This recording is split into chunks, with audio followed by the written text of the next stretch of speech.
Alright, hello guys, how's it going? In today's video, we're going to be taking another look at that big old snowstorm coming up this weekend, potential blizzard for the northeastern and mid-Atlantic states of the United States.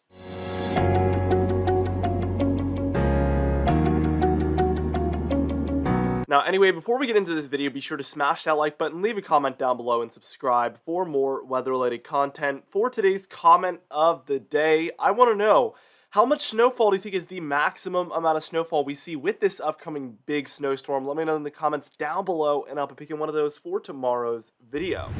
Let's take a look at our current radar imagery, and as you can see, we have two main areas of precipitation going on right now. One here over the Four Corner states, where we do have some snowfall going on here for portions of New Mexico, Oklahoma, Texas, Kansas, and Colorado there. So we have this area right here. And then we have some precipitation going on for the southeastern United States here. A lot of storminess offshore here, and then also heading onshore to Florida there as well. So that's pushing here eastward into these regions here. So we're going to zoom into both of these regions. Let's make sure there's nothing else going on. I guess there's snow showers up here for North Dakota and Minnesota. Those are pretty brief, and then also some very, very small amounts of lake effect snowfall going on as well. Let's go ahead and zoom in down here to the south central United States, where we have had some snowfall here near Albuquerque, as you can see, mostly to the north, but also around the city of Albuquerque as well. Now, north of Lubbock, there in Texas here, so the panhandle of Texas, we have had some snowfall going on for this region, and then also regions to the west of Oklahoma City. So kind of north of Lubbock, west of Oklahoma City, and north and east of Albuquerque is where that snow has mostly been. So in the panhandles of Oklahoma, or better yet, the panhandle of Oklahoma, panhandle of Texas, and then these regions here in New Mexico is mostly where that's been. We've had some of that trying to extend its way into Kansas as well, and also the southeastern regions of Oklahoma as well. Now, as we move into the southeastern United States, you can see a lot of this storminess taking place kind of south of these regions. That was kind of a bad drawing there. So let's take a look at these individual states real quick. We have had some of this in here. So for southern regions of Georgia, and then some of the regions, I'd say Charleston, and then south down the coast in South Carolina as well. We've had some showers, and that might even be a thunderstorm in there that took place a little bit earlier north of Brunswick, south of Savannah. Beautiful region along the coast there of Georgia and South Carolina. Now, as we take a just broader view at just Florida in general, you can tell that a lot of these have just moved across the state, as you can see. So they start out there on the east coast, or sorry, the west coast, better yet, and they make their way all the way across the state here into the Atlantic eventually. So a lot of these, especially down here south of this line, have been thunderstorms, and then also some of these in here have developed into thunderstorms as they reach kind of the southeast, or I guess better yet, the east coast of Florida there. I see one near Palm Bay here, specifically in here, that develops later on. Yeah, that one right there kind of moves through this region.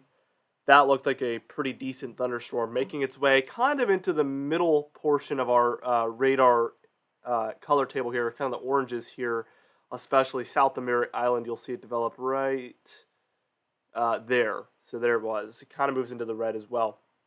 So that is interesting. We have had some thunderstorms overnight, potentially, and kind of into this morning.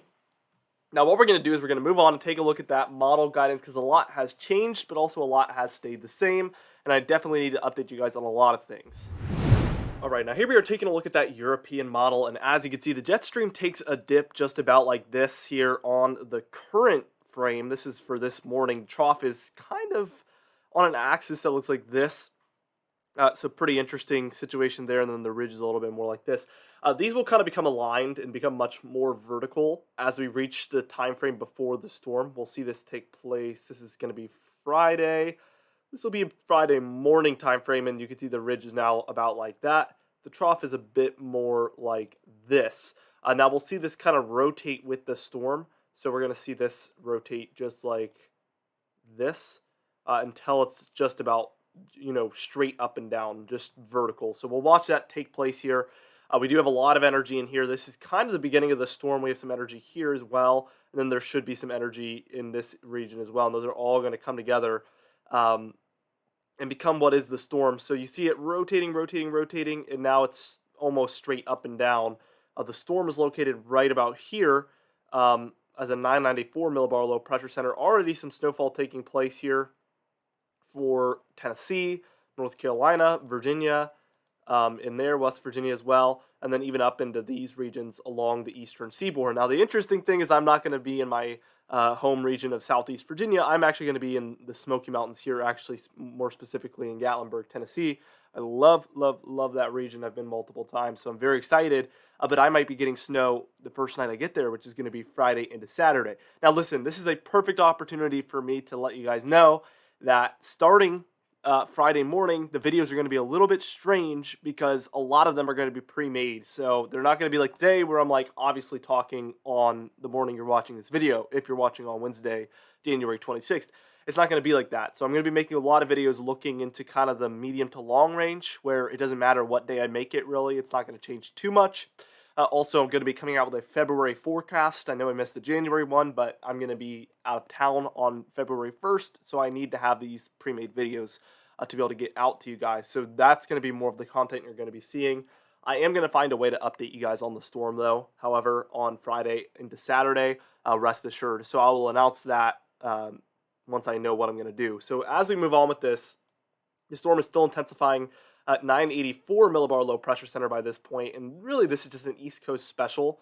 You could tell that from Norfolk up through Philadelphia, New York, and Boston, all the big East Coast cities get involved here, even DC quite a bit, and Richmond potentially. So all the big East Coast cities here really getting involved. Now by this point, this is going to be about Saturday afternoon.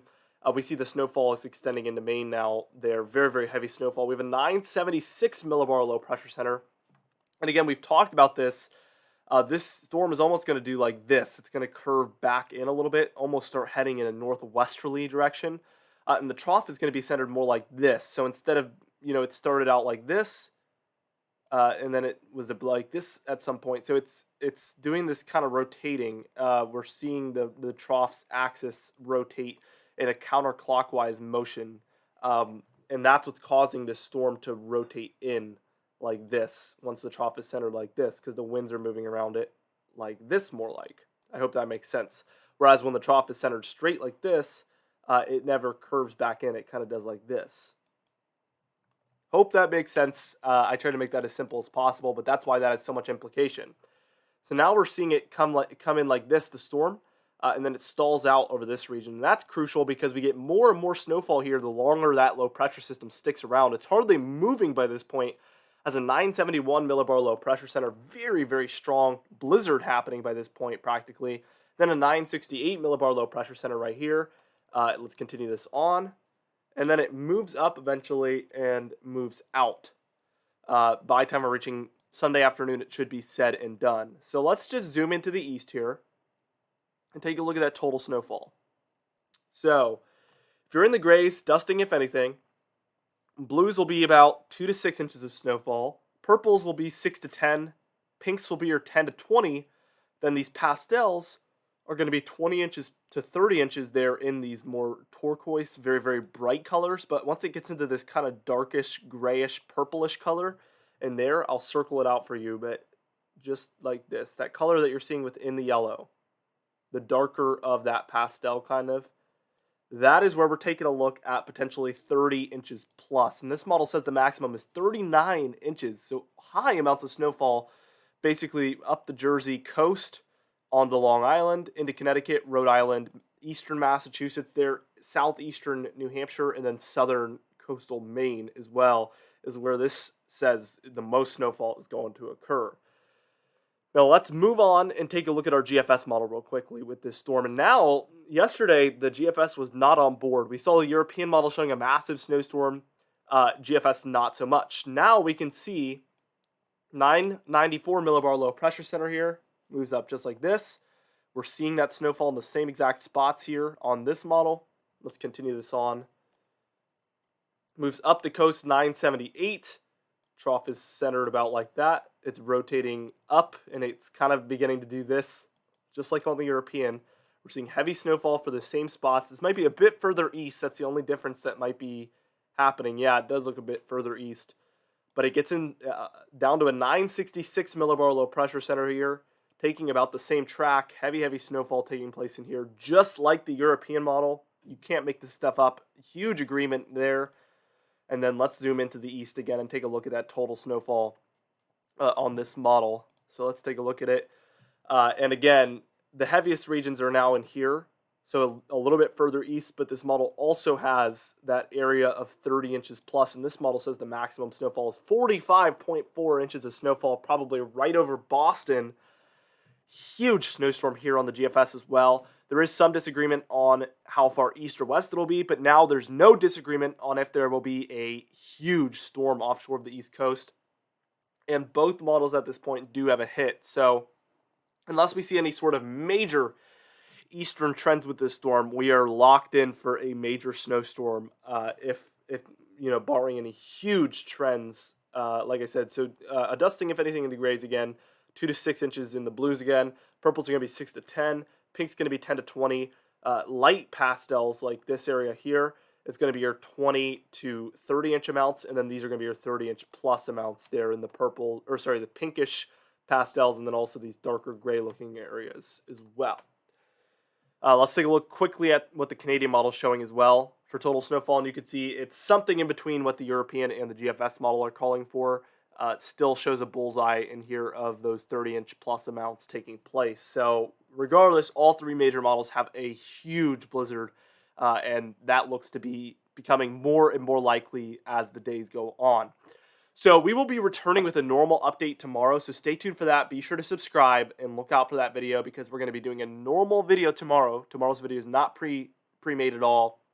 And then my plan is to later that day, I'm going to make a video for the next morning also about this storm because the storm isn't really hitting till Friday night. So Friday morning's upload will be about this storm. It's just going to be a little bit outdated because I'm going to be making it the day before, but it will be more updated than tomorrow morning's upload, if that makes sense. I'm probably going to use the 12Z guidance and maybe the 0Z guidance and 18Z guidance to make the video for that morning. I'm leaving very, very early on Friday, so that's why I have to pre-make the video. So we will be updating this storm.